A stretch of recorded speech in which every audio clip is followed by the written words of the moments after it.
I think we're going. It always takes just a minute. There's usually like a bit of a delay. But hi, welcome. I'm Claire Moon. I think we got it. Welcome to another virtual astrology club. This month, we're going to be going over the weather for November.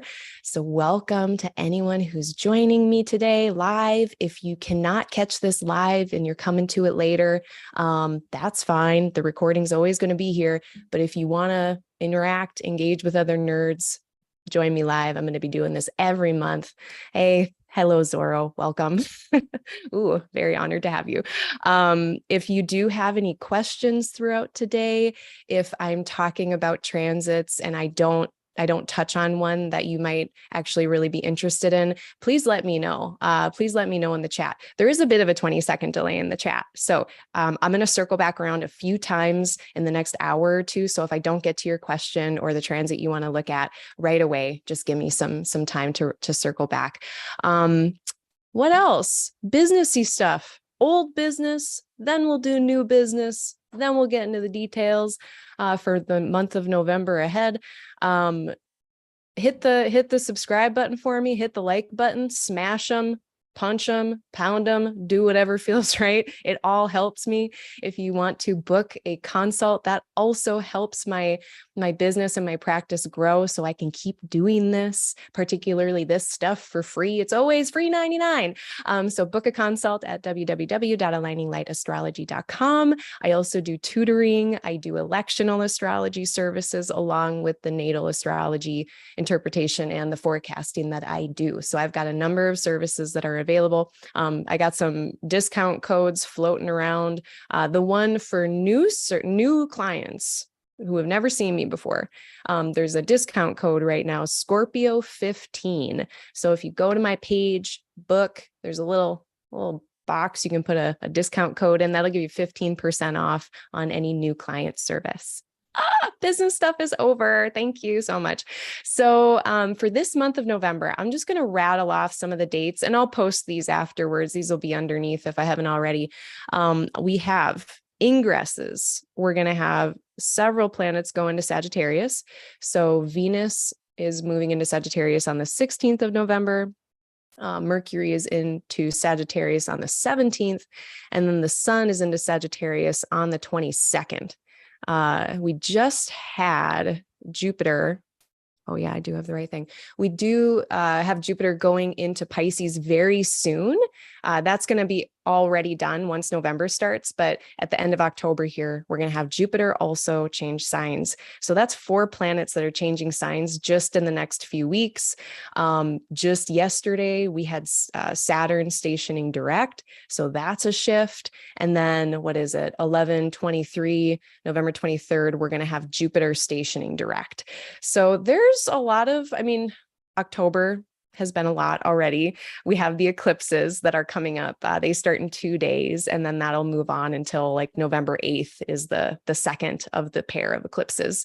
So we'll be talking about the eclipses. So between all of the ingresses, all of the stations, the eclipses, we continue to just have a lot of shifting energies this month into next. What else is going on? We've got a Mercury Cazimi on the 7th and the 8th as well. November 7th and 8th. There's just so many things happening. A Cazimi, an eclipse. Yeah. And then this is super cute. On the day that Jupiter stations direct in Pisces, that is the same day that we have a new moon in Jupiter's sign, Sagittarius. And I looked at my computer screen, looked at Astro Gold, and I said, that is fucking cute. That was like fantastic. Okay, so that's my little notes on just some broader things. Let me get up the actual clock here. I forgot to put it up there. I don't want you just looking at my face. I don't even like being perceived. Okay. So we have that. And I do know, I realized this last month and I don't really care. My real name is up here and I don't care who knows it, but this is my real name, if you can see that. And so if anyone's like, oh, this bitch isn't hiding at all. I was like, I realize that I'm kind of hiding in plain sight. My forward facing documents have my pen name, my stage name, Claire Moon, but that's not my real name, and I'm not going to say it out loud. And why do I do that? I might as well, I've always kind of wanted to explain this, so maybe I'll do that really quick. Sorry. Because I kind of wonder if people wonder, because I am so sloppy about it these days too. I do it pretty much for money reasons. I used to be a pharmacist. It is one way that I can make money. And it's really important for my financial independence and my financial stability. If any shit hits the fan, I might have to go back. And unfortunately, people in pharmacy, they can't hang. If you're a pharmacist and you're watching this, you can hang clearly. Most of them, they're not open to the woo-woo. They're not open to this. And like, what if my parents get sick and I have to make a bunch of money to take care of them? I need to be able to go back to there. I need to maintain higher ability, even though I hate it. So that's literally the one reason why. That is the only reason I have not gotten rid of the pen name, which I actually had back from my burlesque nightlife entertainment days. Before I even knew that astrology was a thing for me, I got that name. So the moon thing, totally a coincidence, which is so funny. It's like I was meant to do this or something. Okay, enough about me. But if you were wondering, now we all know. Now it's on the record for posterity. Okay, enough about me. Let's talk about this guy. I always like to, so I mentioned Saturn stationing direct. Mars is going to be stationing retrograde on the 30th of October. That was the other old business thing. So Saturn's moving forwards. Mars is moving backwards. Jupiter's going back into Pisces. Then Jupiter's going to station direct. And if you haven't been outside yet, Jupiter and Mars are both very, very bright in the night sky. So if you have not gotten your booty outside, go outside at night. The sun sets here in the Northern Hemisphere in the Midwest at like 6:37. So there's no excuses anymore. It's very early, but they're beautiful. They're gorgeous. So go outside and look at Jupiter and Mars. Okay. And then quality check. I always like to look at the qualities. And what am I talking about when I'm talking about qualities? So for instance, we've got a water sign in Scorpio, and that has the quality of being wet. Pretty straightforward. Water is wet. Earth, very dry. Fire, very hot. And then air is cold. And when I talk about these qualities, the qualities are one of the many things that make up the meanings of signs, of the zodiac signs. And I like to look and see how many planets are in each type of quality, each type of sign at the beginning, the middle, and the end of the month. And it kind of tells us a bit of a story about like just in the normal workings of our day-to-day lives, when we zoom out and we're like, how fast or slow, how stagnant is this going? How easily is this flowing? I do see it reflected a lot in just the qualities that are happening. Earth, water, nocturnal qualities, or those are qualities that are associated with nocturnal signs of the zodiac, like Scorpio, Capricorn, Pisces, Taurus, etc. Those are more receptive vibes. They are passive-ish. I feel like passive is too loaded of a word now, because it's not like it's not doing anything. It's not like in air and earth, we're not doing anything. Clearly with earth, we are manipulating, moving around resources, tangible material things in our lives, money, whatever. With water, it's not like we're not doing stuff. It's just, it's more receptive. It's going to respond to an input, to an influence. And this is juxtaposed with air and fire, which are the more reacting, doing, emitting influences. They are the influences, and then earth and water are responding. And so it seems to me like when the qualities are more nocturnally earthy, watery, things are slower and quieter a little bit. When we have more planets in air and fire, things get more active, things get more exciting, I guess, in an external, more palpable in the external world type of way, if that makes sense. So for this month, we actually have a lot of water starting off.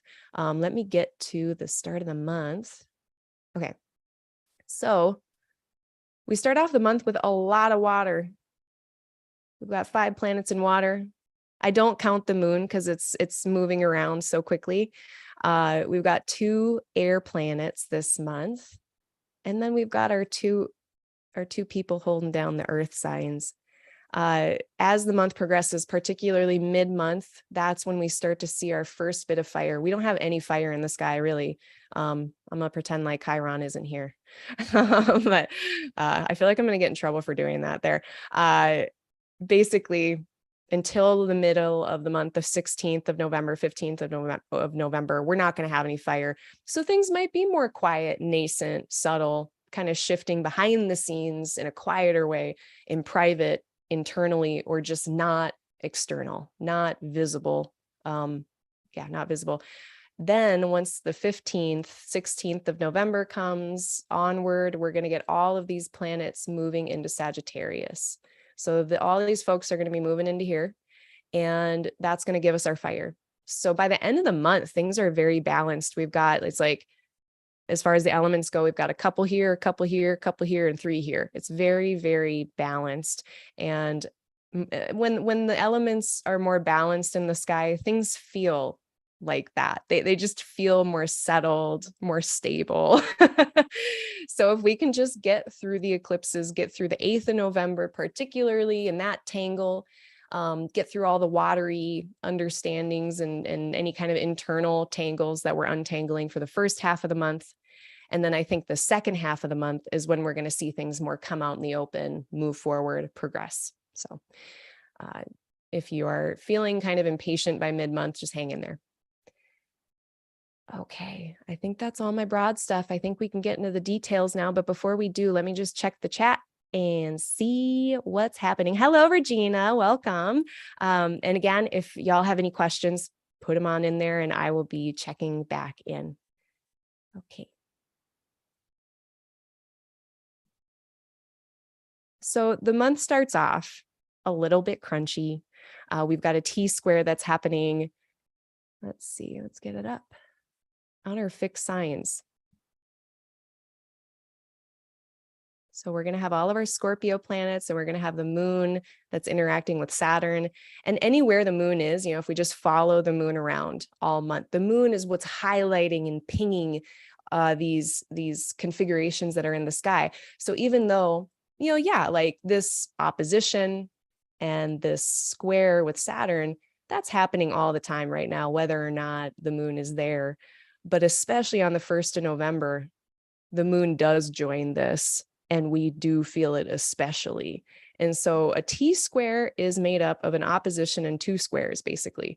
And an opposition is a couple things that are difficult to reconcile. It feels like if we're focusing on one, we can't do the other. That's what it feels like, even though that's not necessarily the case all the time.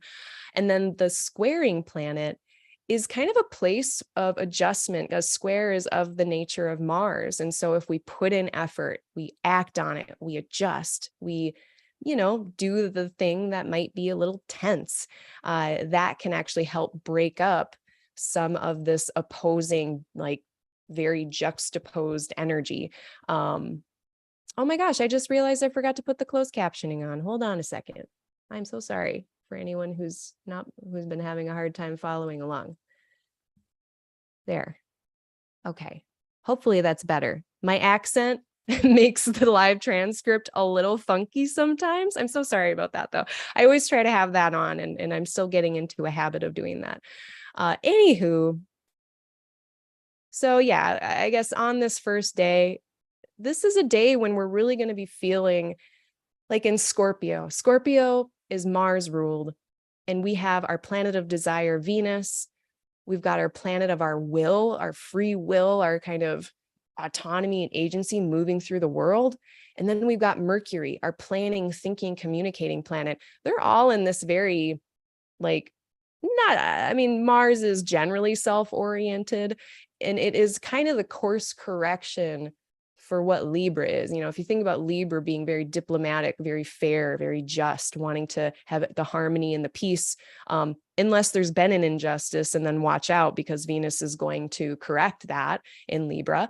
But then when we get into Scorpio, we get a Mars ruled place. And now it is more about, what do I actually want? What actually motivates me? Where do I get my drive from in Scorpio?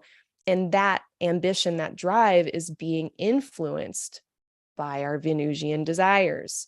by our solar will and by what our thinking brain is planning and scheming in Scorpio. Now, all of that is having to contend with Saturn. And Saturn is like, no, how dare you? What are you thinking? This is going to upset things. This is going to do whatever. Because Saturn wants structure. Saturn has rules. They're the authority. They are the structure. And in Aquarius, it's less of a brick and mortar, like a bank structure has very, like, I could go into a bank, not that I would, and like take a hammer to it. I think of like the hatchetization movement during Prohibition. Side note, like, was it like the late 1800s, early 1900s? The temperance movement against alcohol was really ramping up because, to be honest, a lot of husbands were out there drinking their money away and being horrible to their families and abusive. And so the wives, a lot of them got together and said, no more of this.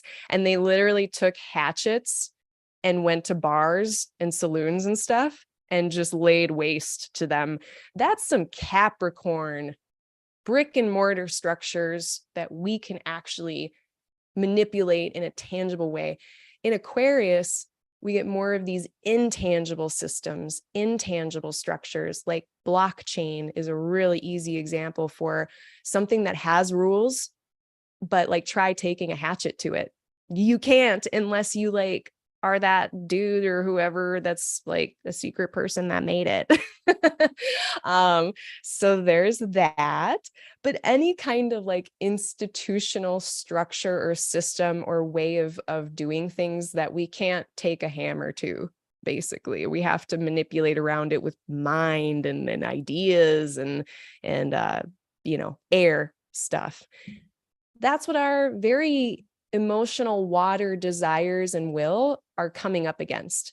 And again, it is a tense square.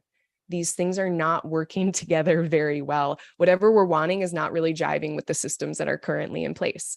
And the moon is feeling that at the beginning of the month. And this is smack in the middle of eclipse season. So we are having, maybe I'll just back up here. Well, I guess, okay, hold on. Let me continue painting that picture and then we'll go back.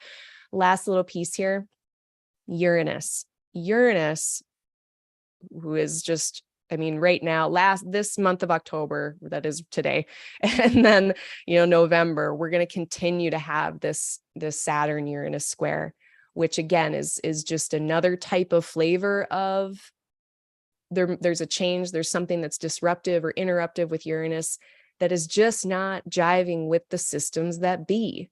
And so it's just more upheaval and more change that's being asked out of an entirely different area of the chart. So you can see, and these are all fixed signs. None of these places like to change. None of these places like to buck up and say fuck no to the structure.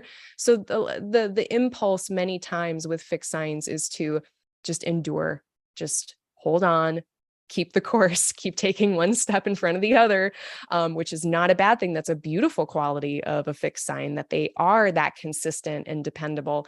But at the same time, when it comes to these types of configurations where we are being asked to adjust with squares or to, look at the other side of things with an opposition, it feels generally kind of shitty. Sorry, it's not going to be, it doesn't feel like a gentle entrance into the month. Going back to the eclipse here, because like I said, that the November 1st is pretty much right in the middle of the eclipse season. And the first of the two is happening on October 25th. We're getting what is a solar eclipse. There's the south node. This is our little anchor for this configuration.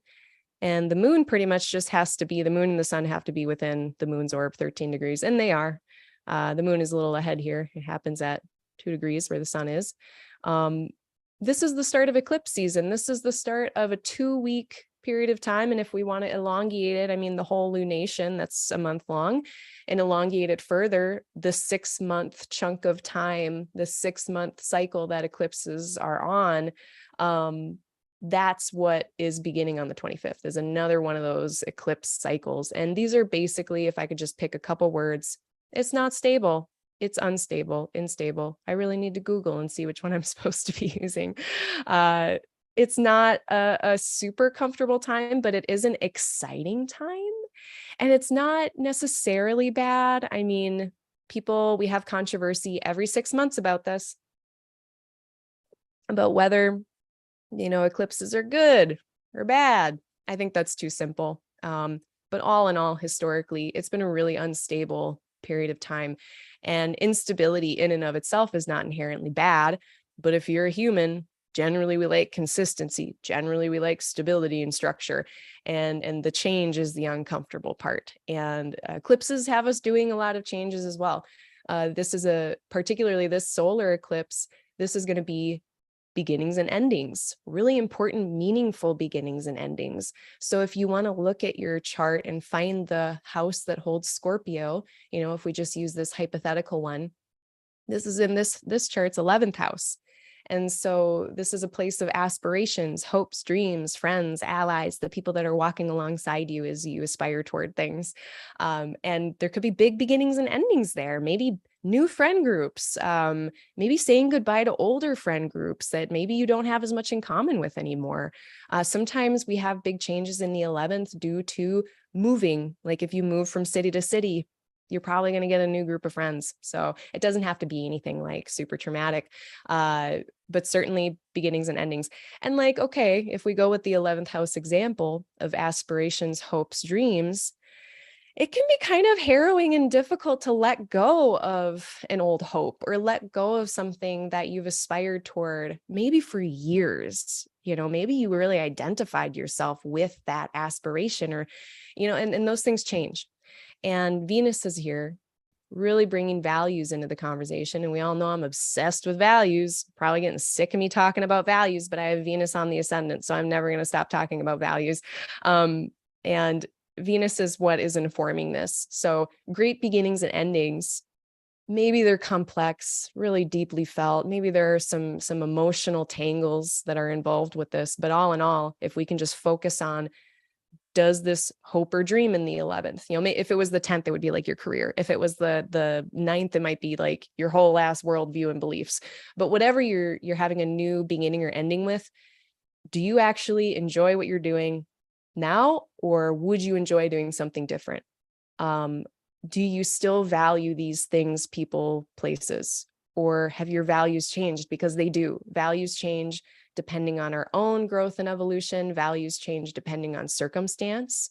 If I'm not making money, pretty soon my top value is probably going to be trying to make some money, right? So, it's a good thing to actually keep an eye on these. It's difficult to do. All of a sudden, years later, you're like, oh my God, why don't I like that anymore?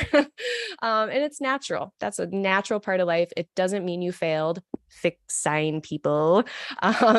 Changes are not failures, even though they definitely feel like it. Not maintaining something feels like a failure to a fixed sign sometimes. But as long as we are moving toward our values and our decisions, our motivations, our ambitions are in alignment, our ambitions, our motivations, those are Mars words.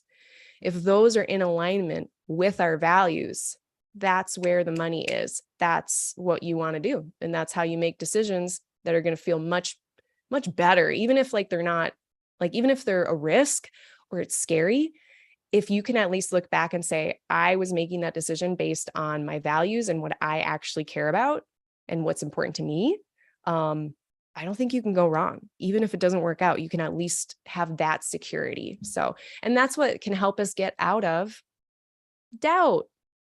Saturn is doubt. I wrote a whole article about it, which I did incorporate some thoughts about blockchain, even though I don't know anything about that really, but I know enough about it to use it as a metaphor. But Saturn in Aquarius will tend to do a bit of loop of analysis. It's an analytical powerhouse in Aquarius because it's air, it's mental, it's intellectual. And now we're concerned with giant groups of people, all of humanity, and the systems that have us all interacting with each other. But all in all, if we've got Saturn in Aquarius, it's Saturn's high standards in a really intellectual way. And we just have a big rubric of things that need to be met for us to feel comfortable taking a risk in Aquarius.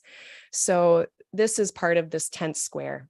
It's like, this is what I value. This is what I want. This is the direction I would like my life to go in. However, doubt, analysis. And if we're not acting, if we're not Marsing, we get stuck in Saturn. We get stuck in not acting. So that is the rub. And that's why it feels a little frictive, a little crunchy.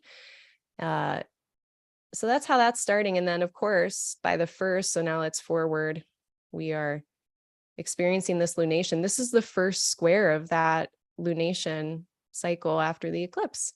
So that moon's going to be feeling all this a lot. I think the moon's just going to be feeling that eclipse energy very much as we enter into November. I think that's all I had on that. Uno momento. I know I really got into that one. I'm not going to treat them all that intensely, but that was, the month is starting off with a bang. If we want to fast forward then to the 4th, and like, by the way, I mean, the moon is in here for 2.5 days.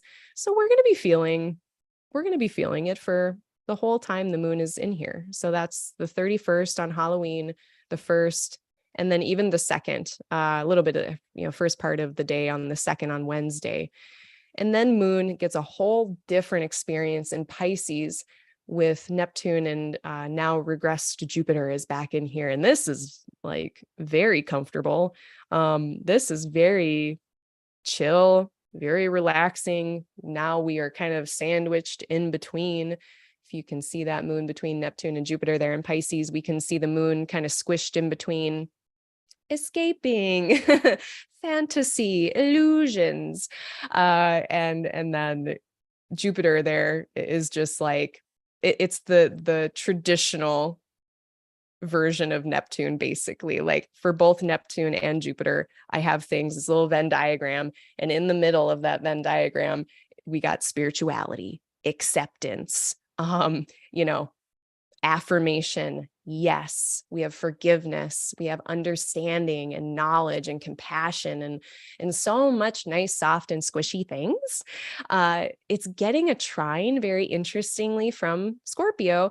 And so it's almost like, maybe we ran into some crunchiness or some roadblocks that, I'm not saying we can't get through them, but we might have had to go around them. And then by the time moon gets into Pisces here, we can relax for a minute and maybe take some time to try to understand everything that's coming down from Scorpio. Maybe I didn't want to accept that these values are shifting. And maybe on the 4th of November, that's a good day to try to accept what you really truly value, what you really love, like what you don't value, what you don't love, what you don't care about. It's a good day to try to accept that without judgment, without shame. I just made a post about how, when it comes to accepting ourselves and accepting what we actually enjoy, what our preferences are, what our values are, sometimes we base those things on what other people value. It's very much my parents have these values, and so I just do that, even though it's not what I like. Like that's, a lot of our earlier lives, we can have that easy example of having to go by our parents' values instead of our own. That's one really good example. So I was speaking yesterday a little bit about how we can ask ourselves, am I doing this thing because I enjoy it, because I value it? Or am I continuing to have these people in my life, these places, going to these places, doing these things? Am I just doing that because at one point it was helpful? At one point it did make me feel safe. That's a Scorpio thing, safety, security. Maybe it did literally keep you secure and safe, or it just made you feel secure and safe, which is super important. And maybe you're out of those circumstances. Maybe those things don't apply anymore. So on the 4th of November, that's a good day to be like, yeah, am I just doing this because I used to like doing it, or it used to help me? And maybe I can set that down. I can just put that in a basket and put that basket on a shelf. I think that's a good thing to know too, with trying to let go of things with Scorpio, with any fixed sign. It is very difficult to let go. And we have to let go many, many, many, many times.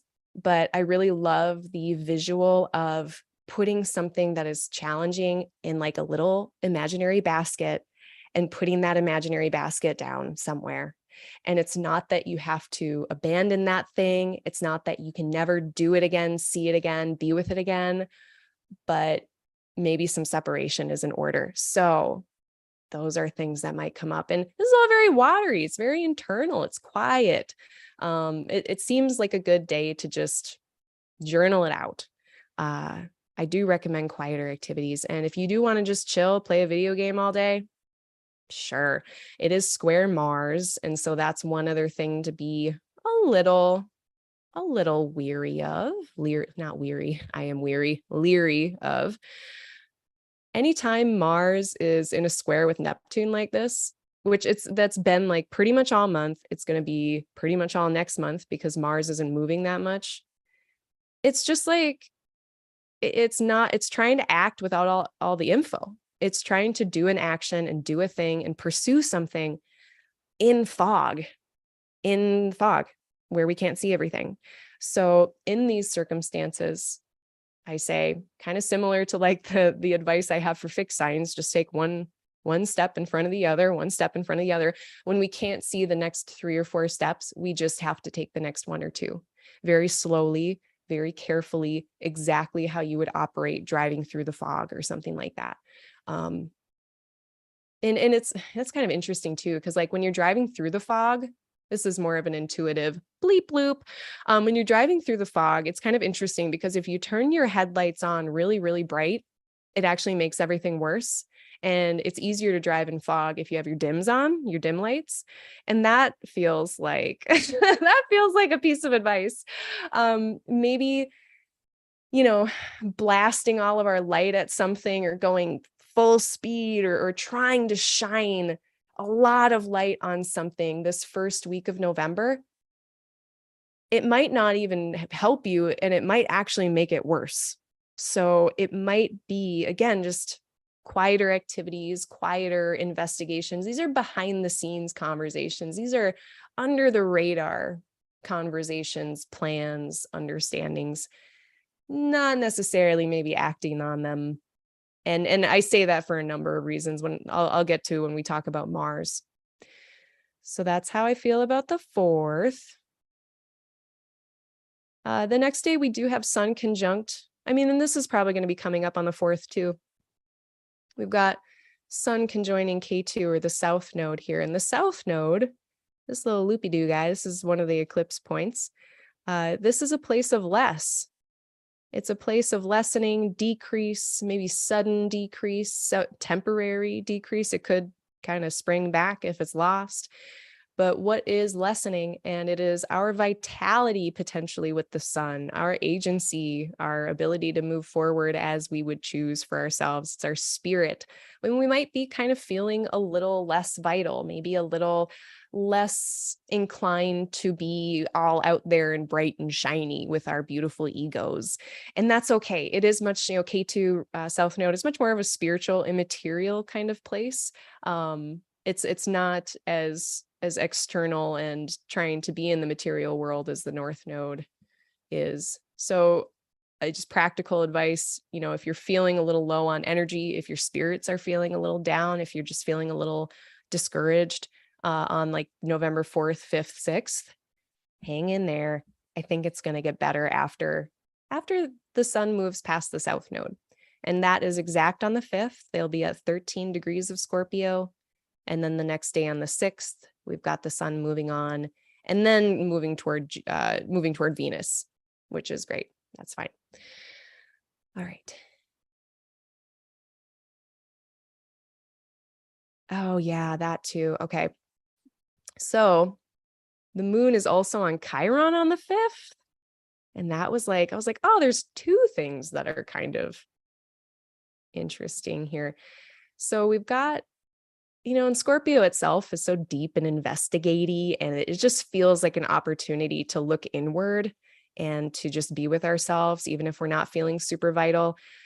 But then we've also got Moon on Chiron, which is really highlighting ongoing challenges in the Aries part of your chart, potentially reoccurring emotionally difficult, tangled kind of things. I'm obsessed with that word tangle lately. You're gonna have to, it's such a good word to describe just complicated shit in our lives that like needs untangling. It's just a great word.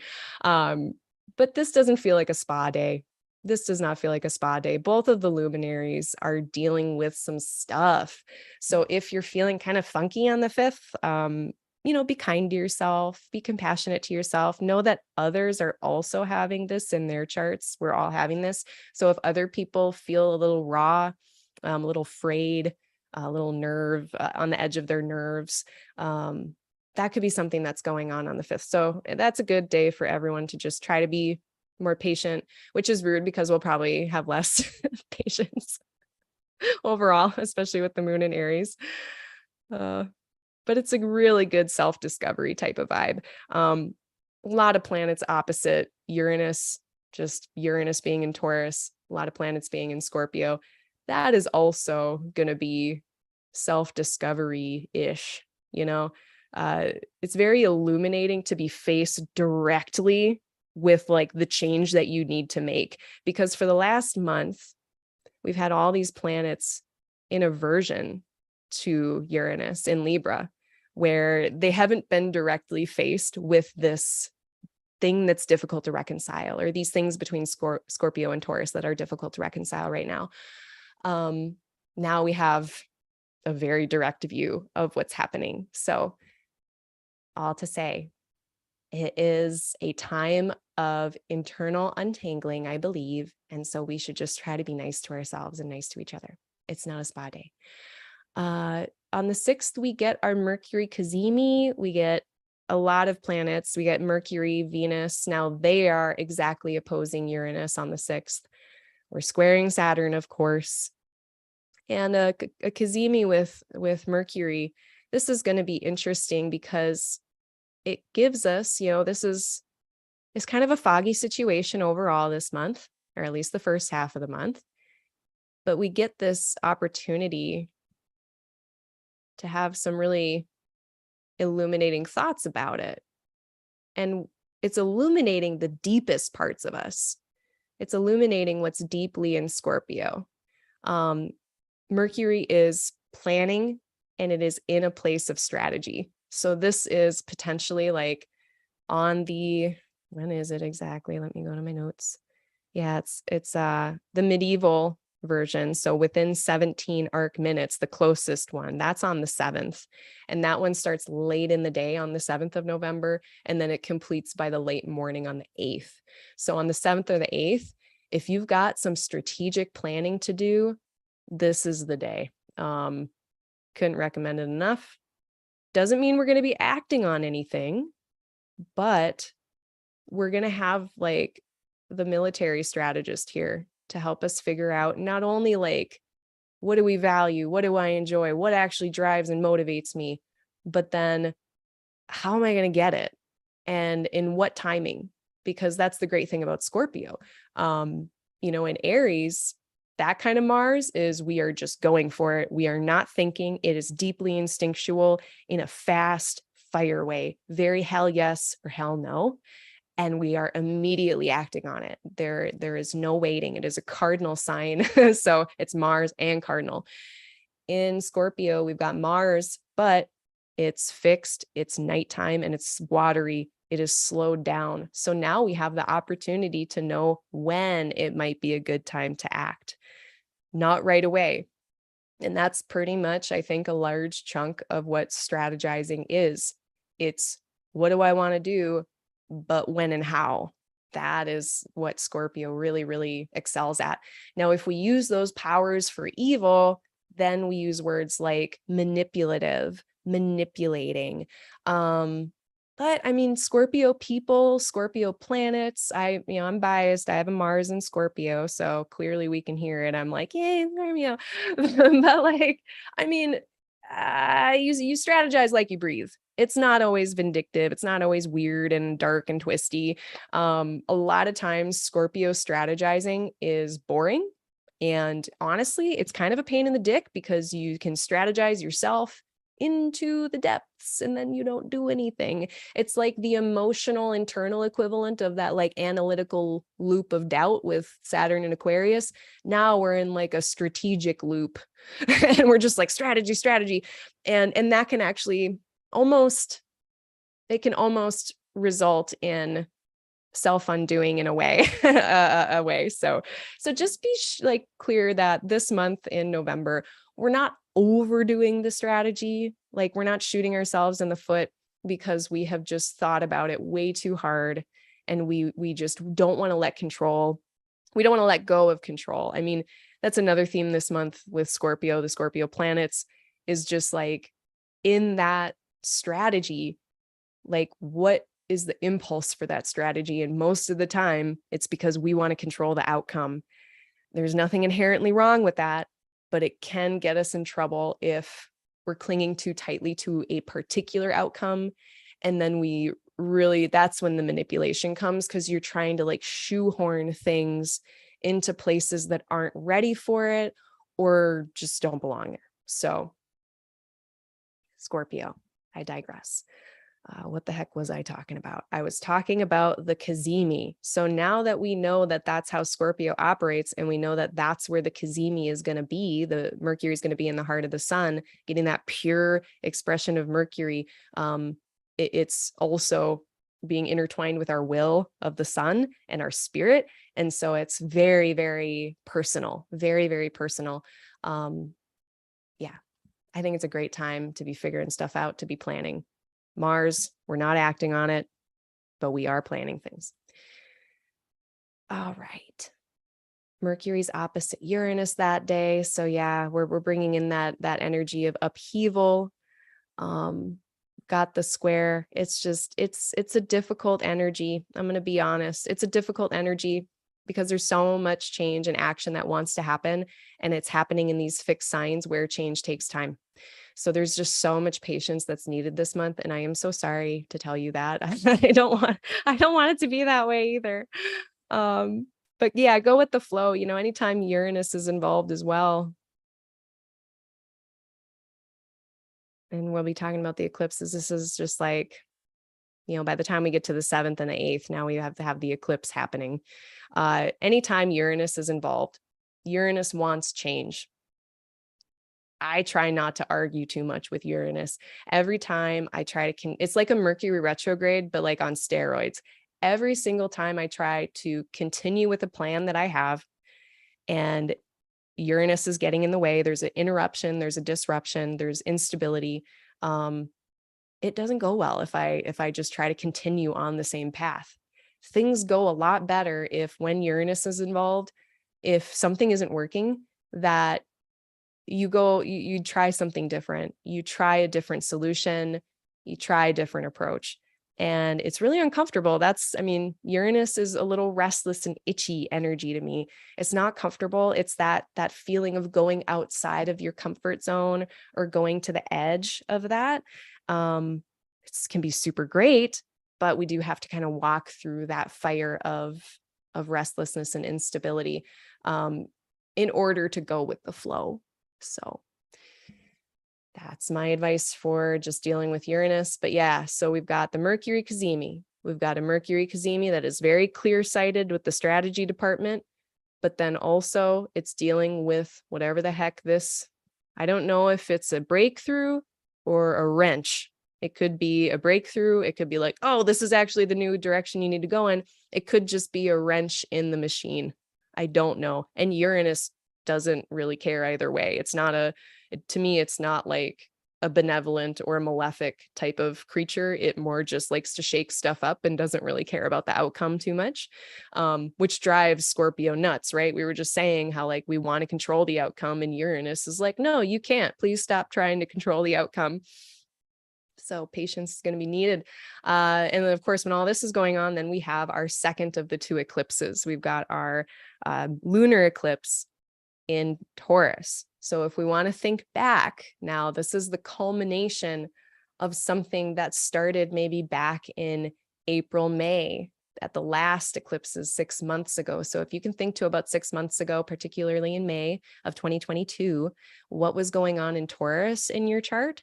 I remember what I was doing. I found a bunch of mutated dandelions outside and I took a bunch of pictures of them. That was like my weird Rahu confused growy Taurus thing. It's like, oh my God, it's too big. It's too much. So that was interesting. But yeah, think back to May, what you were doing. And this now might be a fruition, a culmination. Things are coming to a head, so to speak. The moon is bright. There's more activity. It's out in the open and it is tangible with Taurus versus potentially with the lunar eclipse, with the new moon that happens on October 25th and 2 days from today.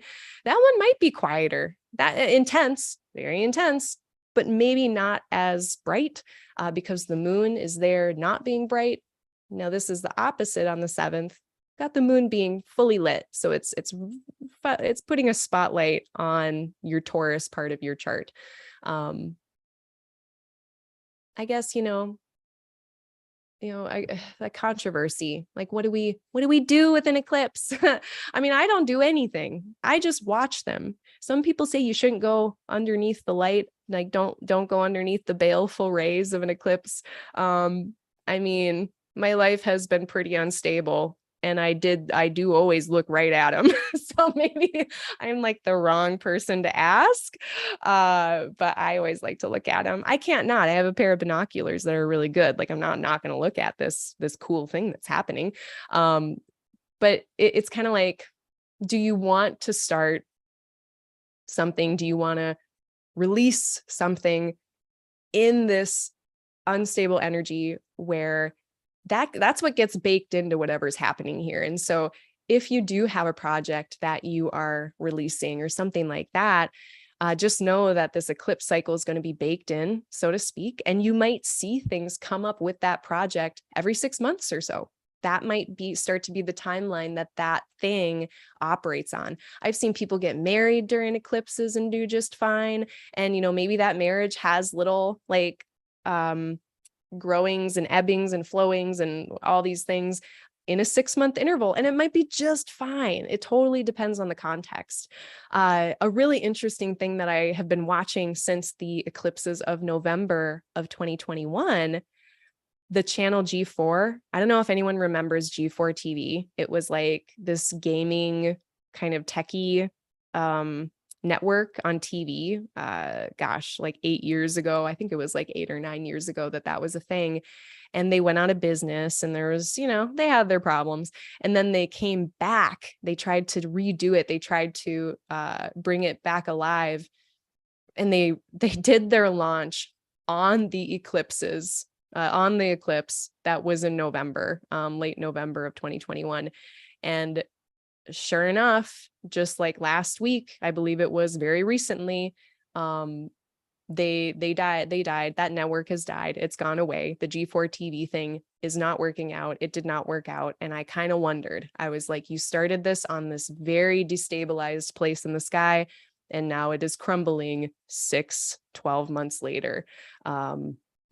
I was sad to see it because, like, of course, I never want to take joy in anyone else's failures. That's not very cool. But astrology good, the hashtag astrology good. Like, yeah, it was pretty astrology good. Okay, let's see. We're only a week in and I'm an hour in. So let's see what's going on in the chat. But not too much. That's okay. Hi, Adam. Oh my gosh, you're from London? Have you always been from London? Welcome from London. It must be, I'm glad I'm doing this earlier. I move around the times and I was thinking about doing like a very, like, this time every single month, the same time every month. But I do think that people from other places are more likely to be able to join if I don't do it at 8 p.m. in the Midwest when it's like the midnight or somewhere in other parts of the world. Okay, thanks for joining. And remember, if I pass over some transit you wanted to look at, just let me know. Notes. Oh, and then we have election day. So of course, why wouldn't we have a USA election day during an eclipse when that eclipse is visible in the Western US. Why not? Let's do it. And I can't remember the last, we've had this happen before and it didn't turn out well. And I don't remember the election that it was, but confusion, you know, especially with the Taurus sign being involved with this eclipse. It is very tangible. Like whatever is going to be confused is of the earthen realms. And that makes me a little bit nervous. I don't want any ballots getting funky. We don't want any hanging chads. We do not want any machines going awry. I don't love it, especially because like there's the hacking problems. There's so many problems that could happen. And that is, of course, all of our reminder to get registered, vote. There's like deadlines for registration in some states, which is like crazy to me. But if you haven't registered to vote, please go register to vote and then actually vote. It's very, very, very, very, very important. It's not the currency that we love. It's not a currency that works, but it is the currency that we have. It is the one currency we have in the political landscape, this shit show of a landscape that we can actually have some involvement in, even though it's not the end all be all. And we're always picking between like this shit sandwich or this shit sandwich. We have to pick one of them. And we're in risk mitigation territory now. This isn't about, you know, having the perfect candidate. This is literally about stopping the bleeding and making sure that extra people don't die that already will because of other decisions that have been made, you know? So end rant, go vote. Okay. I don't even care who you're voting for. I just think voting is important. There's people dying about that. It's wild. Okay. So what else? There is a desire to be comfortable. I think in Taurus, there's a desire to have stability, enough stability to grow something. And that is difficult right now. So, you know, hold close whatever things you are trying to grow. Do your best to keep them stable. Know that if there is some interruptions in whatever you're trying to grow, that's okay. It doesn't mean it's the wrong plan. It just means the skies are a little rocky right now. Venus is applying. Are they applying? Hold up. Wait a minute. I want to see if Venus is applying to Saturn. No, it's before. So right before this eclipse, Venus is having an exact square with Saturn. And what does this say? This is our deep desires with Venus, our preferences. And in Scorpio, Venus is in her detriment. She doesn't have the resources that she usually would to get what she wants.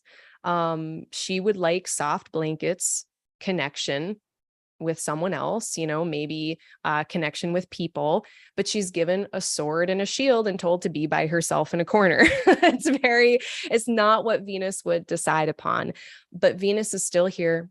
Venus is still trying to make connection, still trying to enjoy themselves, have pleasure. And it just might be a little bit more difficult to do that. The other thing this can come out as is that Venus is having their pleasure. Venus is doing what they want to do, but it doesn't make sense to mainstream society. It's like Venus is like when you like the stinky cheese or when you like the fermented foods or the things that people are like, oh my God, you like pickled herring? What's wrong with you? It's like, I do love pickled herring. People aren't going to get it. People are not going to understand. And that is okay. I think that's let's just back up to like yesterday, the Venus Cazimi. We got the Venus Cazimi in Libra. Venus Cazimi went over into Scorpio. And it is just very clear with this, to me at least, how not everyone's going to get it. You can't placate everybody. You can't have everybody get you and understand. You can't make everybody happy. It is an impossible task. You're never going to get, Libra, we think about it as two scales. There's like several sets of scales. It's so many things. And to have everything level out at the end, to have everything be balanced, that is an aspiration in Libra, but it's clear once we get into Scorpio that just cannot be the case. There just is not enough resources or skill or just It's just not going to happen. Not everyone can come with on the journey. If your values change, if you're in different things, that might change the landscape of your relationships, right? I think about, like vices a lot with Venus. We think about pleasure, and everything's a coin with two sides. So Venus, desire, is like that desire can be just fine. And there's never anything inherently wrong with desire. We just have them. Like we have desires and aversions, like we breathe. We can't do anything about them a lot of the time. Our preferences are not things that we consciously choose, I don't think, a lot of the time or ever. So desire can easily tip into unskillful, easily. And we call that addictions to vices. If you are giving those up, your relationships might change. People in your life might not get it. And that's okay. That is totally fine, but it doesn't feel very good. We can get in Libra, belonging, a sense of belonging. In Scorpio, it's like Venus is put into this situation where that belonging comes into question. So it's some heavy stuff for sure. I don't remember why I started talking about that. Oh yeah. And now November 6th, they're going to be in a square to Saturn. So whatever Venus is following, is focused on in terms of what they value, it might require some adjustment on Saturn's part. Venus has the overcoming position in this situation. Venus has the higher place on the hill, and so is really pushing hard against Saturn and really trying to strong arm Saturn, which, I mean, it's a very noble effort. I don't know if Venus will succeed, but Venus is trying to strong arm Saturn, trying to strong arm the system into changing, into doing that. Of the nature square is change. Yeah. So if in the Scorpio parts, whatever you want, again, is not jiving with the systems in the Aquarius part, we're going to be feeling it around the eclipse. We're going to be feeling it around election day. And I don't want to make it US centric, US focused, but it is kind of interesting that there's a lot of Americans right now with very, very, very deep desires that are trying to rail against whatever systems are happening. And Uranus is here, just amplifying that message, adding on, saying the same thing. So yeah, patience with ourselves as we feel all of those crunchy feelings.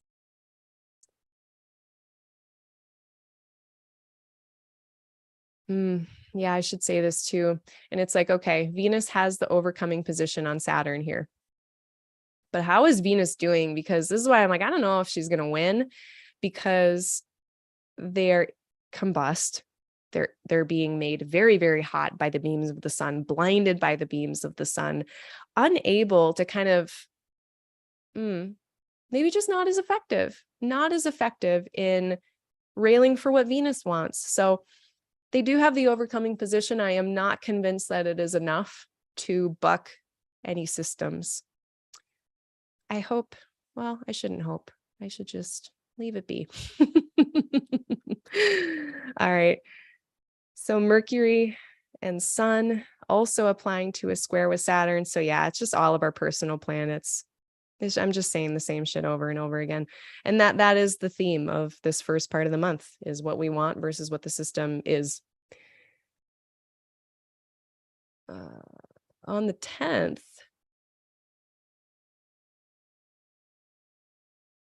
yeah, because Mercury's combust too. It's not just like all of these planets. Once Mercury gets out of its Cazimi range, out of the heart of the sun, where it's safe and protected by the usually harmful beams, then Mercury is in that same exact position. Another thing this can mean, so when planets are within 15 degrees of the sun, approximately, it's more of that's like the book conventional rule. But if you actually go outside, it's going to be not exactly 15. Sometimes a planet will have visibility or not, a little closer to 15 or a little further than 15 degrees, but about 15 degrees from the sun. That's when planets will generally start to lose visibility or gain visibility, depending on if they're moving into or out of the sun. And here we've got both planets under the beams of the sun. And one way to interpret this is also hiddenness, secrets, things that are done in the in the covert dead of night. So we can have Mercury and Venus doing what they want, kind of sticking it to the man a little bit. But its secret is super sneaky. So if you have some sneaky shit to do, I'm not going to tell people what they should do and what they shouldn't do. But if you have some covert operations, November, God, I hate this for election day. I don't want sneaky covert operations on election day. This is the worst. I'm going to say it. But in your personal life, if there's things going on that need that under the radar thing, and I know that sounds scandalous, that sounds sneaky, that sounds like I'm giving evil advice, but I have just seen so many wholesome, not maleficent types of things happening that do need to happen under the cover of darkness, that do need to happen under the radar. And there's like, shit is so complicated. So, I think people's minds tend to do that when we talk about a planet being under the rays and not being able to be seen. We want to immediately jump on the least wholesome possibility. But I mean, if we just use our imaginations, there's plenty of wholesome things that we do under the radar as well. Perhaps like a surprise. Now, this is not for Scorpio. We're not throwing surprise parties here, but just planets being under the beams. We could get a surprise secret gift for somebody. We could get, throw someone a surprise birthday party. Like there's all kinds of sneaky things we do that are perfectly wholesome. Privacy versus secrecy. I learned that from Victoria Albina. Privacy, cool. Nothing wrong with privacy. We all deserve that. Secrecy is another thing. And secrecy kind of implies that people would be upset if they knew, and so you hide it, versus privacy is more just like, oh, that's just somebody's business, So be thinking about that with your own life, and particularly the Scorpio areas of your chart. For me, like it's in my 10th house, and I've been struggling a lot with what to share and what not to share about myself in a very strategic way. So that, for instance, like what I was explaining before, how I have my real name, but I'm trying to kind of be under the radar in the with the astrology stuff for very real practical reasons of being concerned about taking care of my parents or some shit, like there are reasons that people obscure certain things or not, and that's why assuming is so dangerous. Assuming is not a good place to be. I think everyone in my life is probably tired of me saying, you never know, you never know, you never know. That's my response to literally everything. You never know. If you are shit talking someone, making a bunch of assumptions about their life, you never know. You could be wrong. I don't know. You could be right, but we don't know. It's Schrodinger's dick. Like no one's going to know until it's right in front of you. Anywho. I'm on a rant now. Let's move forward. So we talked about the eclipse. Culminations, that culminations from 6 months ago, even. Culminations from 2 weeks ago on October 25th to November 8th. So be watching that. Very exciting. Sometimes I just like to journal a lot on those days.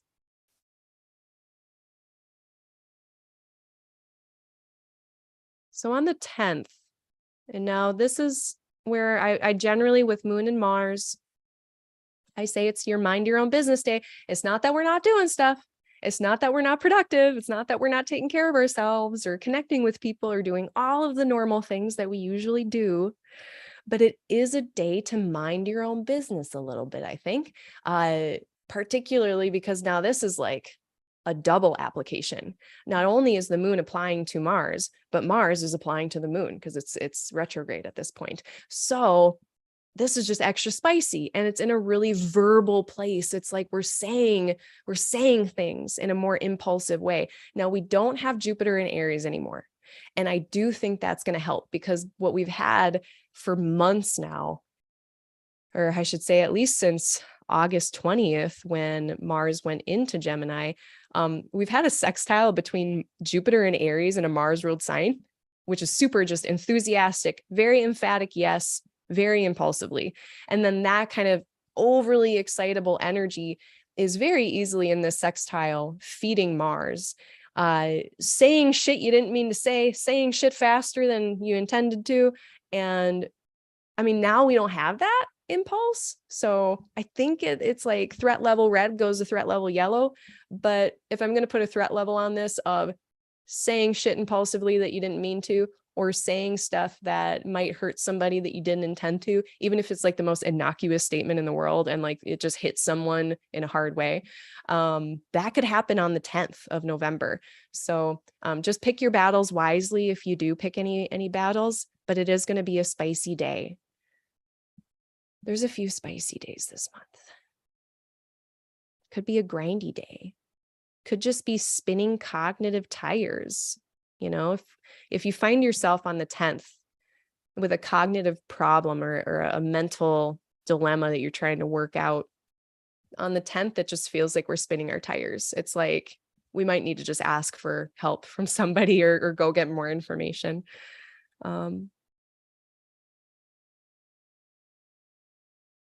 As of the 10th, Mercury is now within 3 degrees of Venus. So they've been together in the same sign for a long time. They were together in Libra. Now they're together in Scorpio. They're going to keep moving together into Sagittarius. But certainly when two planets get within 3 degrees of each other, a lot of the ancient authors would talk about how that really melds their significations even more than they were before, where now, and I forget if it was Paulus. I never remember who says what. I need to be better at that, but I'm not yet. Bear with me. It was either Valens or Paulus, one of the two, that gave the example. No, I'm probably wrong. I'm just not even going to try. One of them said something about these planets being like colors of paint. And it's like having, red and yellow, and then they make orange. So here we're making orange, where I guess like the sexier one that they, or it wasn't sexy, but like when I was growing up and I was still like in a church doing church things, they would talk about how the boys and the girls had to be separate. Like the blue and the red couldn't make purple. I just have to tell this quick story. I went to Bible camp once and I got everyone to talking to because I made purple. Oops, I was naughty. So we're making purple. And it's like Spica. So there's the royal star Spica, who is of the nature, Spica is in the constellation of Virgo. But it's this combination of what is artful, what is charming with the intellectual verbal in Mercury. So we've got this very charming duo in Venus and Mercury, and they're going to be holding hands together now for several weeks. So it's like, yes, there's a lot of heavy stuff going on. Yes, there's a lot of crunchy stuff going on, but these two make it so that I think we're going to be navigating it with some smoothness. We will be smoother operators because of it. So that's helpful.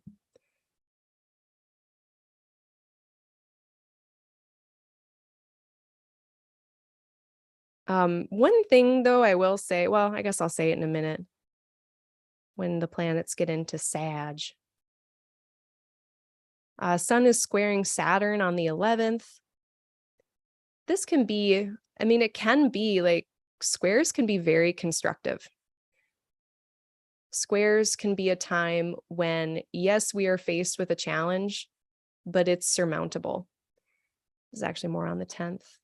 So we've got Sun squaring Saturn as well. All these planets are having to run the gauntlet of squaring Saturn. And then once they get into Sag, they're going to be opposing Mars. So, I hope y'all enjoyed the Libra times. The Libra times were very productive because we had a nice trine between all the air. And now after that, more free-flowing constructivity, openness to ideas, openness to action. What we're going to get here is now having to deal with squares and oppositions eventually. But again, Venus and Mercury are going to help us navigate them even better. But this square between Sun and Saturn, this is a surmountable difficulty potentially. It's a limitation that must be recognized, a limitation or a barrier that we're not going to be ignoring it. We can't just ignore that there is this limitation. And so how do we adapt? how do we adjust? How do we change and do the Mars thing to make this tolerable, to make this work, or to continue to build? Because Saturn is always building, and now Saturn is direct. Saturn's been retrograde for a couple months. You know, the building was more of a deconstruction. It's more of the renovation part of the construction process. We're knocking out the one wall, and we are, you know, redoing everything. The sun is going to really run into some clear challenges here in that building process of whatever you're building in Aquarius, whatever you're reordering, if it's not like, you know, more of that abstract mental air kind of thing, whatever systems in your life you're changing. So I think the point here is just to be honest about and accepting of the limitations. We generally like to kind of, I mean, some of us like to go on more the optimistic side and maybe pretend that we don't have to deal with it, or that it's not going to be a challenge. But I think on the 10th and the 11th, it's going to be pretty clear that it is not going away, whatever that challenge is.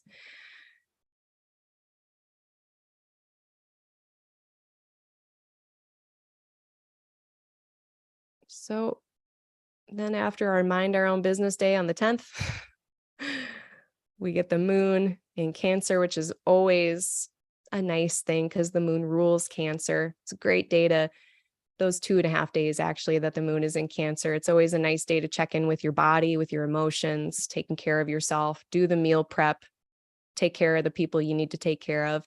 And what I love so much now is that we've got Mars in Gemini and we've got Saturn in Aquarius, which means they're in a version of the moon. For the past so long, we've had the moon always interacting with at least one of these two, and when it's in its own sign. And now the moon gets kind of a free place to get a little break from that malefic energy, if only for, 2.5 days. So again, that's November 11th, 12th, a little bit of the 13th.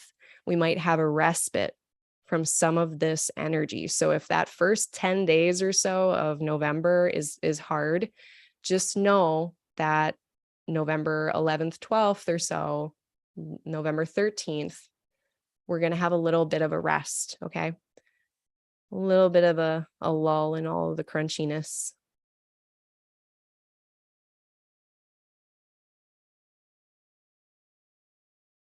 Venus is sextile Pluto as well on the 12th. Anytime there's like a sextile or a trine with a planet and Pluto, it's an opportunity to work with that kind of energy. So both Mercury and Venus are going to be in a sextile with Pluto. And Pluto in Capricorn has been representing something in our lives that we don't necessarily have control over, or if we do, it just feels very difficult to get control over.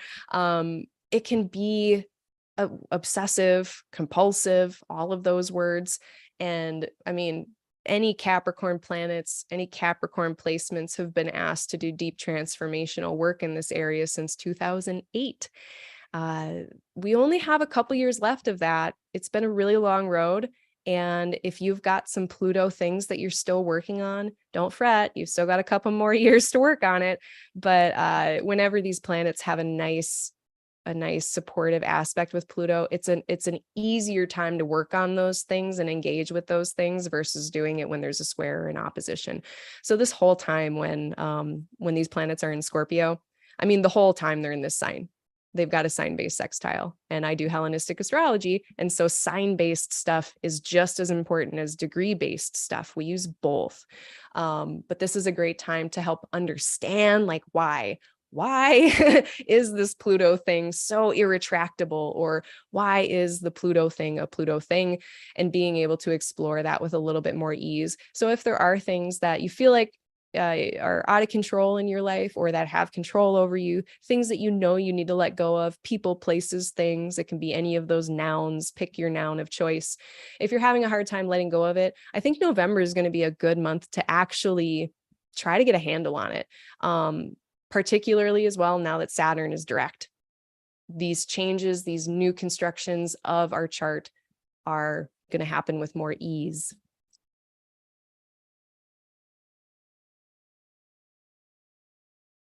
And then on the 13th as well, we've got kind of this cool water trine.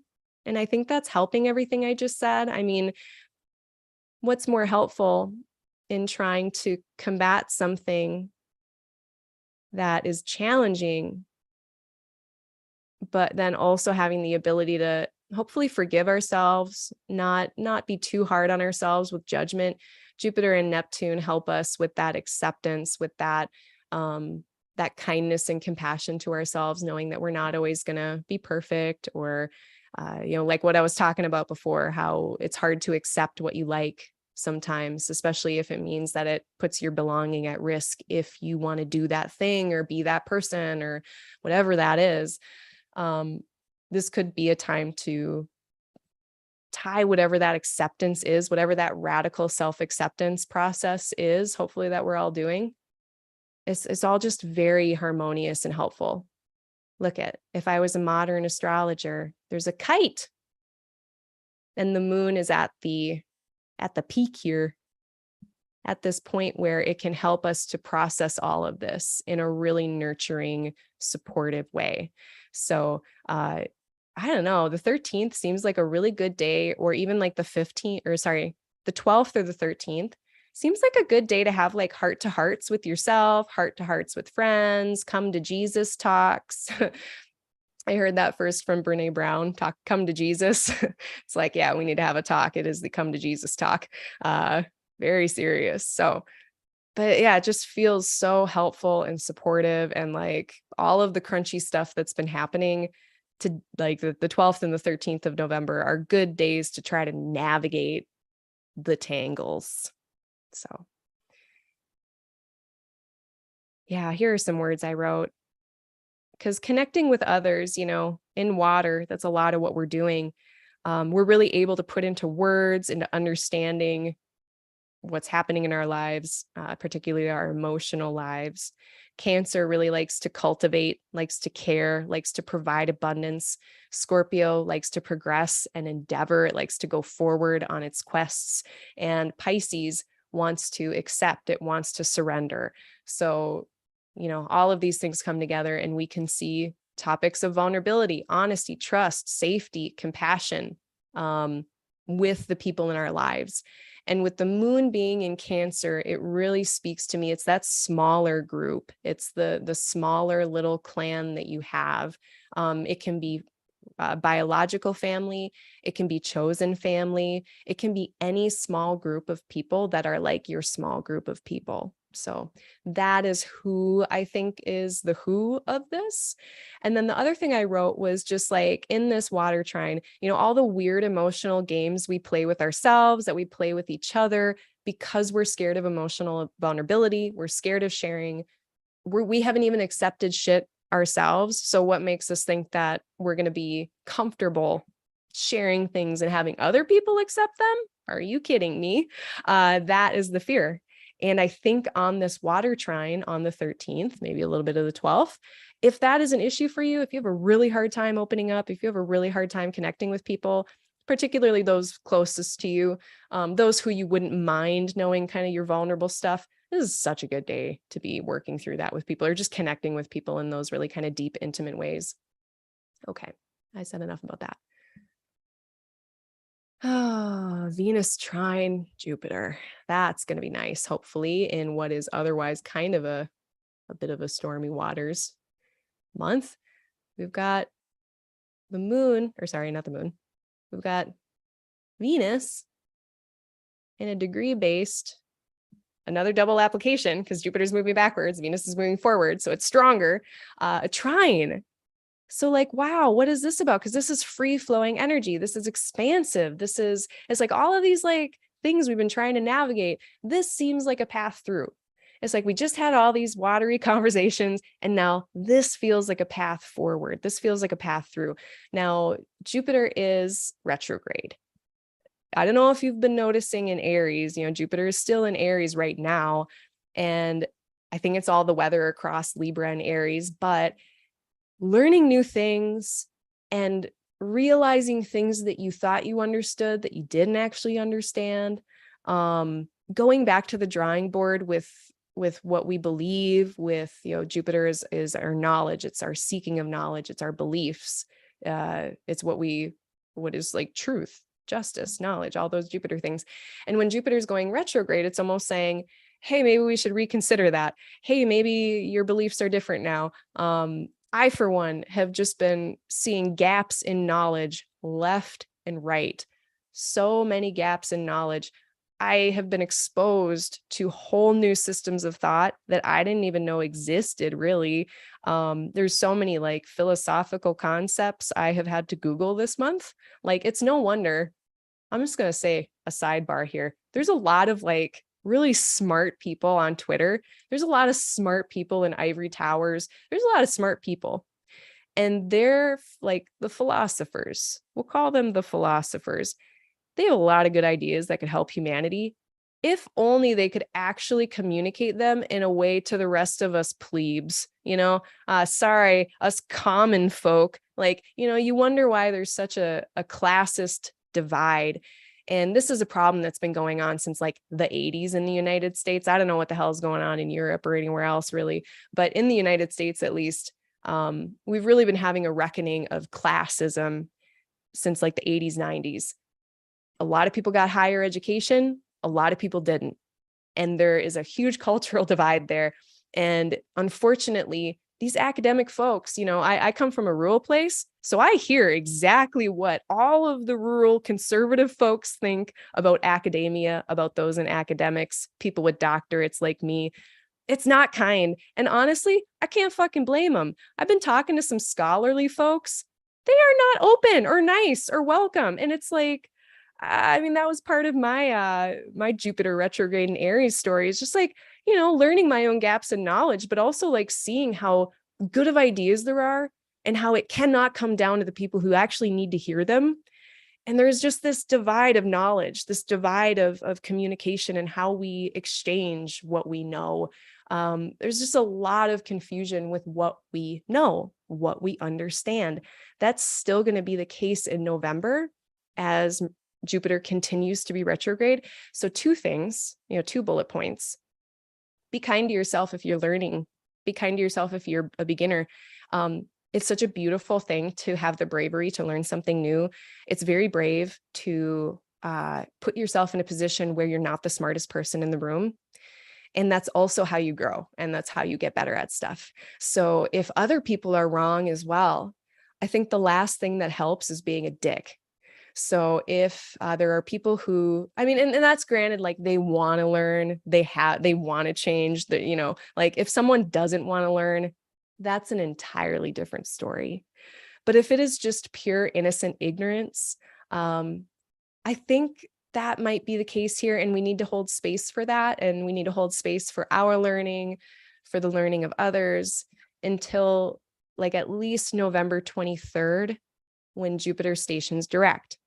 Jupiter is going to station direct eventually, but I digress. This trine here on the 14th of November, this is an opportunity forward, but I do think it's going to be highlighting something we didn't understand. And now maybe we are starting to, because it's a trine of the nature of Jupiter. So it is about knowledge. It is about understanding and seeking and knowing. Neptune's not making it any easier for us. Neptune is an obfuscator. It obscures things. It makes things easier, or it makes things harder to parse out in kind of a clear-cut, material, rational way. But these understandings in Pisces, they themselves are kind of ineffable. They themselves can kind of go beyond words, where we're not able to even verbalize maybe very well. I mean, maybe with Mercury here we are, but these folks here in Pisces, they might have a hard time verbalizing their understanding, but that doesn't mean there's not understanding that's taking place. So I'm really excited for the 14th to see what we're going to learn, what things in our vision are going to click into place. If you've had a larger vision for your life, particularly in the Pisces area of your chart, I think that this is going to be a time when things are going to make a little bit more sense. I had been talking last like April about a lot about the hype train when Jupiter was coming over Neptune for the first time. And it was like, wow, we're getting this first taste of something that could happen, something that could come into into being, but it was like a fantasy. It was like, is this real? I don't know if this could be real. Is that real? Is that really there? Am I seeing that correctly? Come November, December, excuse me, I have a very congested nose. I was sick last week. Jupiter is going to be stationing direct. And I think we're finally going to get a view of what is real. What out of that whole fantasy or big vision that we've had for that area of Pisces in our chart, what is real about it? So if there's like someone that's giving you a really, really cool offer, and you're just maybe not sure if they have your best interest in mind, or, you know, maybe it's just something it feels too good to be true. I want you to hang in there with that until the end of November, when Jupiter goes direct, starts moving away from Neptune, starts moving away from this point of delusion, this point of illusion, fantasy, and we will get clearer and clearer and clearer vision as Jupiter starts moving away from Neptune and is direct. But all to say, on the 14th, it's going to be, I think, a big piece of understanding on whatever that story has been since May of this year of 2022.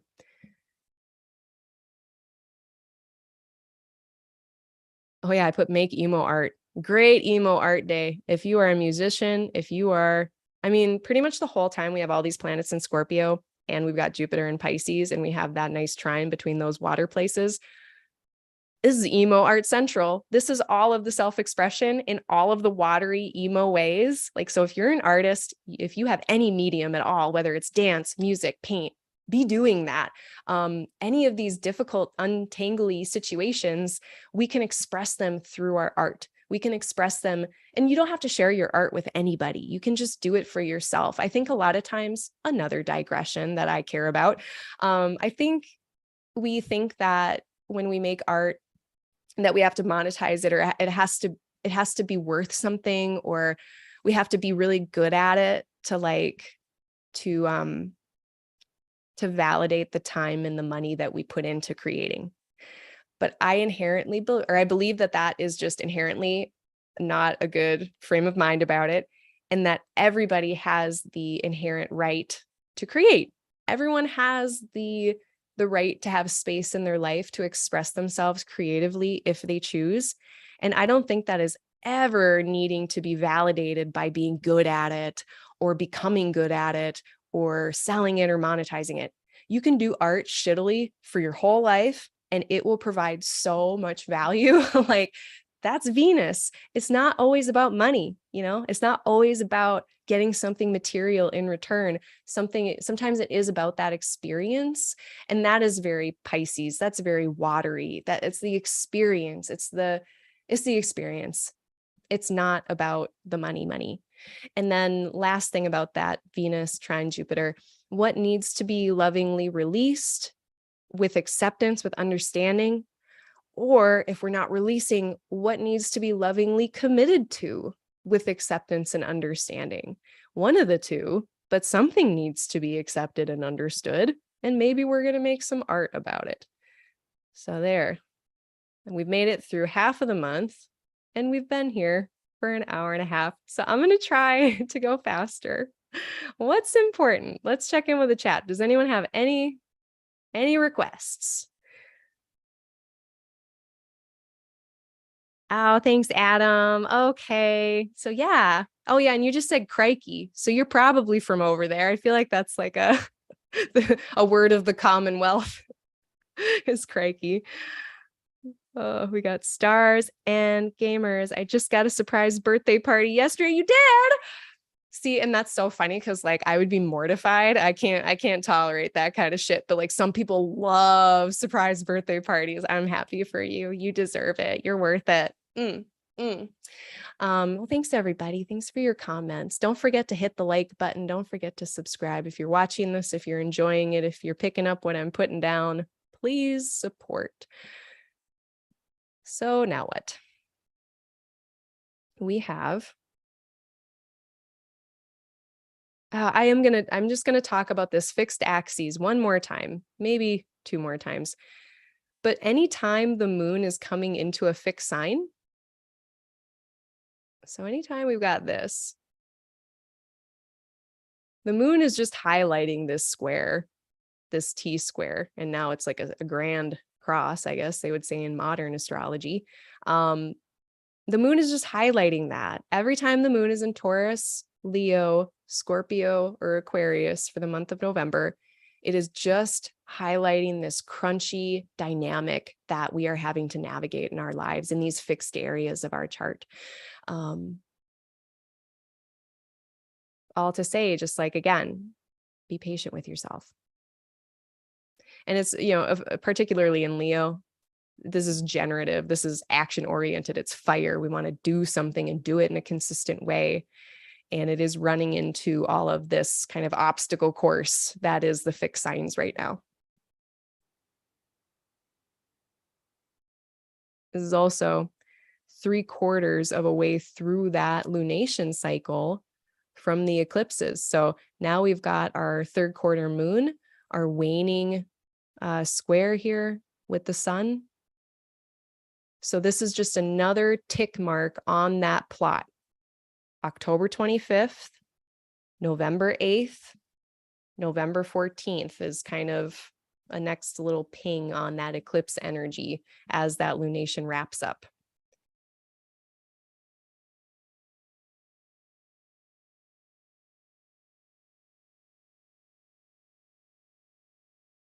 Okay, and now on the 16th, this is where we get more Sagittarius. So I had mentioned the first half of the month, very, very watery, no fire at all. Now we're starting to get our fire back. So we're getting Venus entering into Sagittarius, and then we're getting Mercury right after. So they're holding hands, and it's just a few days later, get both the sun and the moon here. So it's going to be all of a sudden within a week, we're going to go from no fire to at least 3 planets in fire.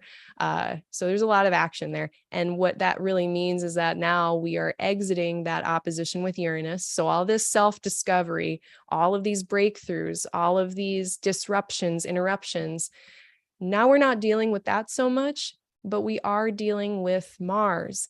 And honestly, before we had Uranus being the eccentric wild child, Uranus being the interrupter, the disruptor, before we had Uranus with all of those things, it was Mars doing that. Mars in Aries was the wild, independent, eccentric child. It was the disruptor, the interrupter, Mars is cutting, Mars severs, Mars separates. Like, it's literally all of those things that Uranus does, but in a traditional sense. And so we're still getting a little bit of that, but it is much more in a martial flair. I'm not as worried about Uranian technology going on the fritz or something like that. Here it's more like our filthy mouth or our spicy mouth getting us in trouble. So, usually we talk about the holidays in the Northern Hemisphere, in the West, or wherever I'm oriented from, the holidays happening at the end of November and the holidays that happen in December.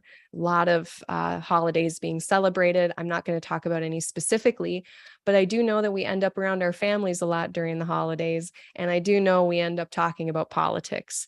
And this is not a year that I would really recommend it too much, depending on who you are now and depending on what your goals are. If your goals are to engage in these conversations, which I'm not against, I do think we actually need to have conversations with our families about political things to try to change the tide. However, we have to be so careful because we burn bridges so easily. We just want to be right. We just want to have our needs met. We're all concerned. We're all scared. We're all angry. And all of these feelings come from a place of love for ourselves and wanting to preserve our safety, or loving somebody else and wanting to preserve their safety. At least that's what I believe. That's the motivation or the impetus for your average citizen. Not talking about all the greedy, corrupt motherfuckers who are out there doing stuff. But when we're talking to Uncle Richard or whoever it is about whatever topic, I do think those conversations are needed. However, this is going to be, if there was a time to watch out for spice and sudden spice, this is it. Because we've got all of these planets in the place of proselytization, marketing, propaganda, all kinds of things. Here's what we believe. Here's the wider idea. And I'm Sagittarius and I'm fire and I'm going to be loud about it. And we've got the charming pair, Mercury and Venus, who are here. They're being smooth operators for the most part. However, they are having to contend with Mars, who is in a very verbal and very debate-oriented place, even without Mars there. Gemini without Mars will argue all on its own. It will try to get more information all on its own. And this is just looks like a big disagreement, a really hot debate. Not saying not to have them, but just expect them. And expect, like, if you do choose that battle, you might get some blustery air, really hot air blustering at you. Also slow down, being a little hypocrite here. I can tend to be talking pretty fast, but Mercury in Sag, what I keep seeing with all of the Mercury and Sag babies out there, one of them is Dr. Brene Brown, who I love, and they're a researcher. So, and like all of the Mercury and Sag people I've met are just brilliant. They're so smart. It's like that brain power is in a very wide place. That's just fire. It's just active. It's such a mind. It's a mind on fire, basically. So slow down. If you are trying to have a conversation with someone, particularly about something that is conflict laden, slow down, because what I always see with Mercury Sag people is they're like a horse galloping ahead, and they know what's going on and they understand, but they've kind of left everybody behind. So it also almost feels like, let's imagine we're in a holiday kitchen scenario and we've got a few people who are cooking some things together, and the one person who's in charge, they kind of know all the dishes that are going to be prepared. They know how everything's going to go down, and they're just speeding ahead with their recipes, but they need help from the other two people in the kitchen, and they are not waiting for them to figure it out or explaining it to them. And then they have to circle back, and everything gets really inefficient and messy, and everyone gets frustrated because it's like, why don't you understand this? Oh, it's because you didn't actually say anything. So just make sure you're slowing down and making sure that we're going and meeting people where they are verbally, meeting people where they are in their level of understanding, and not expecting them to come up to where we feel like we are, right?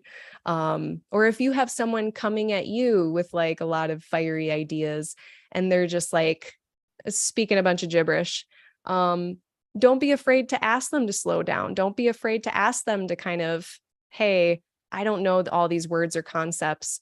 What are you talking about?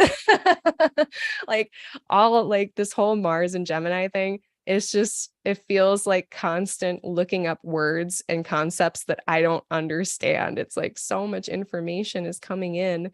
So just over the holidays, know that I think the verbal landscape is going to be a minefield a little bit. So that's what I'll say about that. Mars and Venus opposite each other. That is spicy as well. It can be kind of sexy.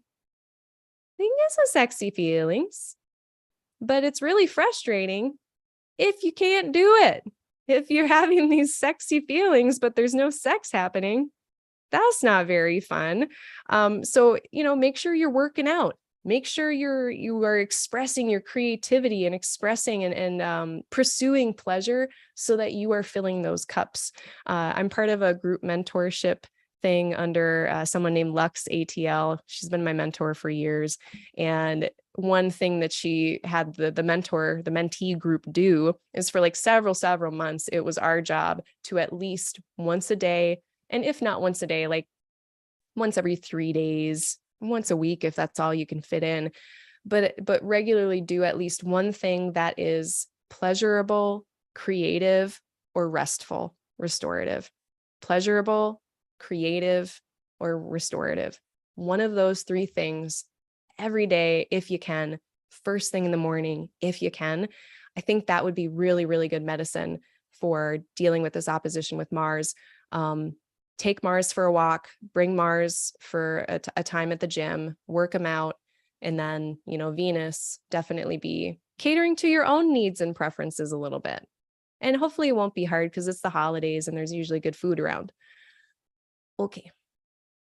Yeah, I put awkward creative energy with the moon squaring Venus on the 16th as well. It's just like there's so much generativeness and fire, and it's just like what to do with it. Then we get, what do we got? Whole parties in there. On the 18th, and like I said, the Neptune Mars square, it's on all month. So again, just taking the next 2 or 3 steps, even if we can't see the next 5 or 6. So don't forget that that's still happening toward the end of the month. On the 18th is when it perfects, actually. So we've got Mars at 22 degrees of Gemini, and we've got Neptune at 22 degrees. This whole month as well, if you're someone who has points in mutable signs, particularly the middle of mutable signs, that's going to be your chart is going to be feeling all these transits quite a bit more. For those of you who don't have a lot of mutable signs or fixed signs, if you're more of a cardinal chart, like Aries, Aries, Cancer, Libra, Capricorn, you might not be feeling everything I'm talking about as deeply, but certainly if you're a fixed sign person or if you're mutable, like you're getting it this month. You're definitely getting it this month. And now this is one of the biggest thing that I'm interested in this month is we have Mars trining Saturn, and that happens on the 18th as well. So this is a 3-hit type of deal. So let's just watch them. You know, sorry, it's not going to perfect on the 18th, but they get within 3 degrees of each other as of the 18th of November. And when planets get within 3 degrees, that combination is even stronger. It's more palpable. It's more vivid. So it's at 19. I think, is that the degree?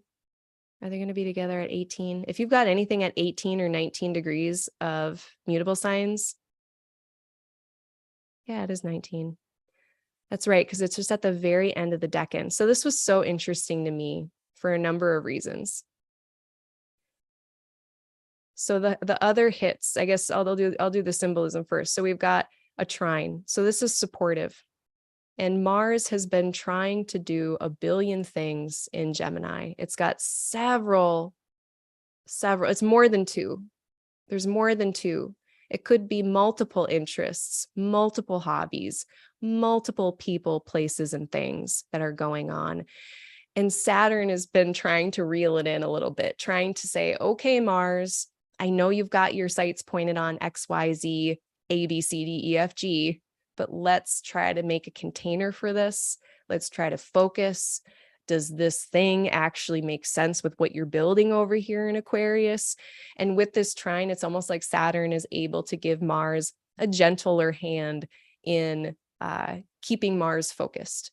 So the first date of this, that was 9/28. That was September 28th of 2022. So just about 2 months ago from this point. And then 11, about like the last week of November is the second one when we're hitting this. And then the final of the 3 of these trines between Saturn and Mars happens. It actually doesn't happen in air. It happens in Pisces and Cancer after both Mars and Saturn go to their next signs. So that's really interesting. But that's on March 23rd of 2023. So this is a long process that stretches from September all the way to March of next year. So whatever Mars and Saturn are working on in Gemini and Aquarius, this is a long story. It's a really long story. It's like 6 months. And this is pretty much the middle of it. So that's our first middle. This is so interesting to me.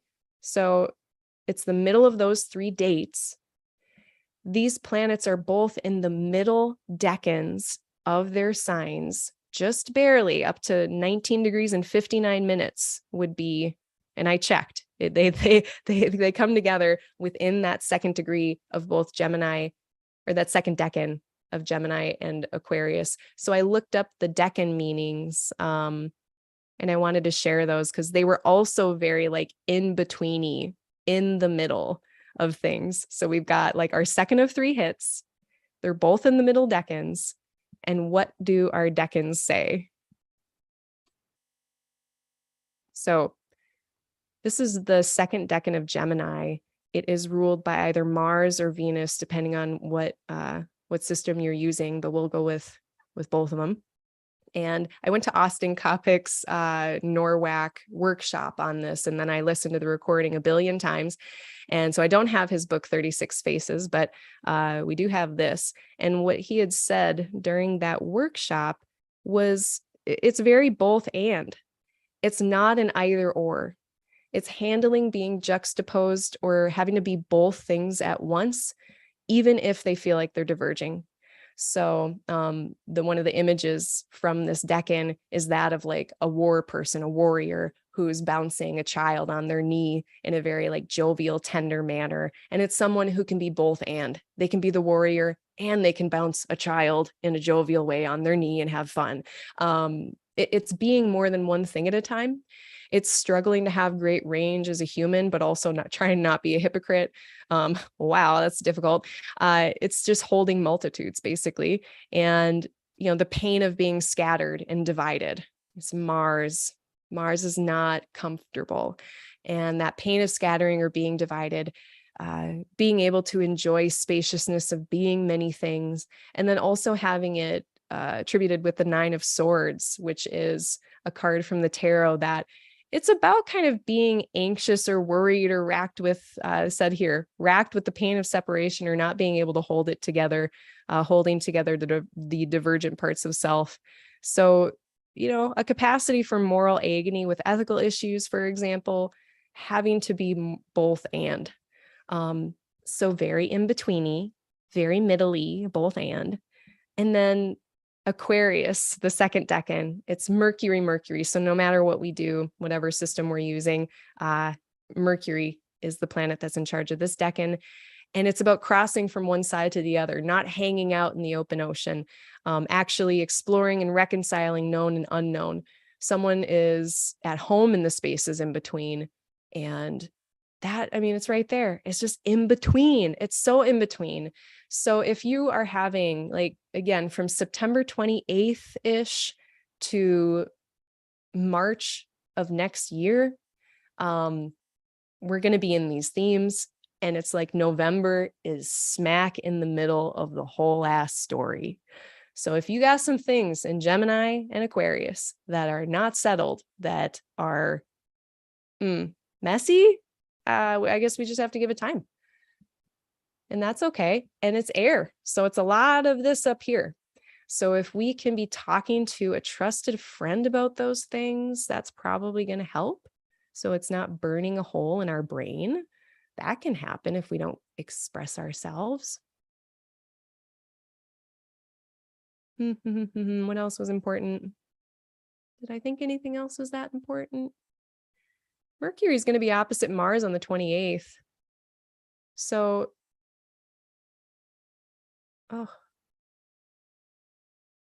yeah, there we go.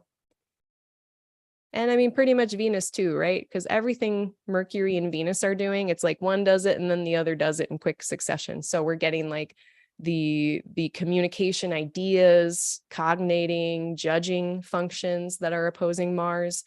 And then we're also getting the Venusian connecting, wanting to have harmony, wanting to have pleasure type of things that are butting up against, or did I say Saturn? I meant Mars.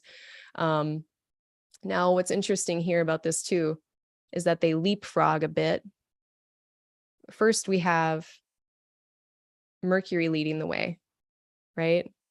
No, we have Venus leading the way. So when these enter into Sag, I feel like this is less spicy because Venus is the one that is leading us through Sagittarius. And with Venus at the head of this train, it's almost saying like we're leading with our first foot in the name of connection, of kindness, of compassion, art, whatever it is, Venus. And then Mercury eventually leapfrogs over. And now it's like Mercury leading. And now it's like, nah, I don't care about connection. I care about ideas and sharing my thoughts, not so much about harmony. Granted, Venus is right there. It's like Venus has their hand on Mercury's shoulder being like, hey, buddy, this is a family gathering. Pump the brakes. But certainly it's more Mercury forward toward the end of the month. So I wanted to point that out. But yeah, then we eventually do get that exact opposition. Whoa. Here. That's November 29th. This is not a day, personally, where I am going to be arguing with people about politics. You can't make me do it. And again, because Mars is retrograde, it's a head-on application. Both are applying, so it's even stronger. But on the other side of that coin, if you are someone who has a battle that you need to fight, and if you are someone who maybe is more on the timid side, who has a harder time advocating for yourself, a lot of this energy of these planets like Sun, Mercury, Venus that are opposite Mars, this can be a little bit of fuel for that fire to say the thing, to embody what you think and what you love and what you enjoy and what you believe with all of our thoughts and all of our desires. You know, all of this can be fuel to advocate for ourselves too. So I never want to be like, just like mind your own business all the time when Mars is involved. But pick your battles, because these are spicier days. These are days when like you go into a conversation and you're not expecting for there to be fireworks, and then there are. So, you know, keep the peace if you need to, or disrupt it if you need to.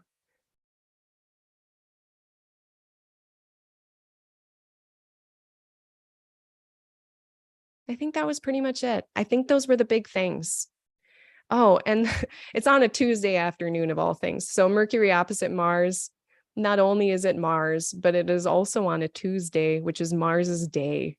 So it just almost adds a little icing on the cake of spiciness, spicy icing for the spicy cake. Okay. I think. Sorry, I just saw one more thing. This is squaring, so don't run away with all of your visions and fantasies. This could also be Moon with Jupiter and Neptune, really wanting to keep the peace, wanting to be accepting and loving and compassionate and all of these open-hearted things.